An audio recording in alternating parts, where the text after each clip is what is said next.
ډاکټر صاحب خپله مورنۍ ژبه پښتنو ته ولې سپکه ده یا هغوی ولې سپکه کړې ده؟ پښتو متل دی وایي د کلي لور خور قړمیزنې. مونږ ته مورنۍ ژبه په مفتو کې ملاو شوې ده. بالکل. مونږ ته مورنۍ ژبه په کور کې ملاو شوې ده.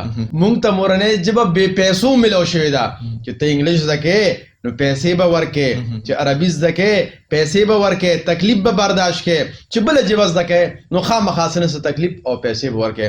نو دا مفتو کې ملاو شوې ده، نو د مفتو څیز قیمت نفسیاتي ته ورباندې نه وي. یو خبره خو دا ده.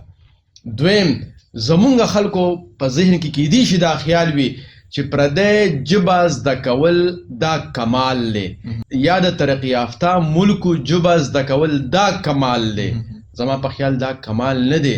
دا ترقي یافته ملکونه ځکه ترقي یافته دي چې هغوی خپله ژبه خپله کړې ده نو ترقي یافته شوي دي. یو شاعر وایي پردی ژبه زده کول که لوی کمال دی، خپله ژبه هېرول بې کمالي ده.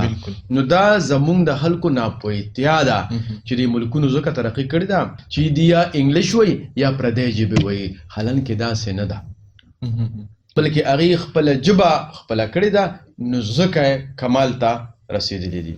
تاسو به زه یو قصه وکړم. نو یو سړي چرګه مړه شوې وه، خو ډېرې هګۍ به یې اچولې، نو ډېر پریشان او جړلې. نو بل سړي ورته ویل ولې جاړې؟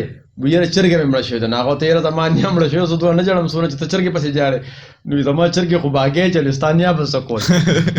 معلومه دا خبره شوله چې کله کومه ژبه معاش سره تړلې شوي وي نو هغه ژبه خلک اختیاري هم او د هغې قدر هم ډېر زیات کوي، او کومه ژبه چې معاش سره نه وي تړلې نو هغه خلکو ته لږه غوندې سپکه ښکارېږي. اوس زمونږ پښتو ژبه معاش سره نه ده تړلې شوې، د دې ډېرې وجې کیدی شي.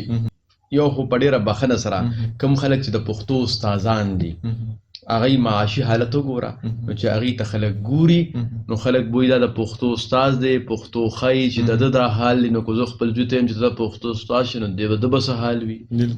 دویمه خبره دا ده چې هغه بعضې خلک ما غوندې استادان وي نو هغوی په استادۍ کې ځان کمال ته نی رسولی، نو که هغوی ځان کمال ته ورسو او په پښتو ژبه کې ورسو نو بیا به خلک د هغه مثال ورکوي چې دقه شانت د هغه په رنګې پښتو کې ډګري واخله چې دونه ماشاءالله په معاشره کې به دې قدر وي او دونه ډېرې غټې غټې تنخواګانې به دې وي، ځکه چې دا دنیا د ضروریاتو سره تړلې ده.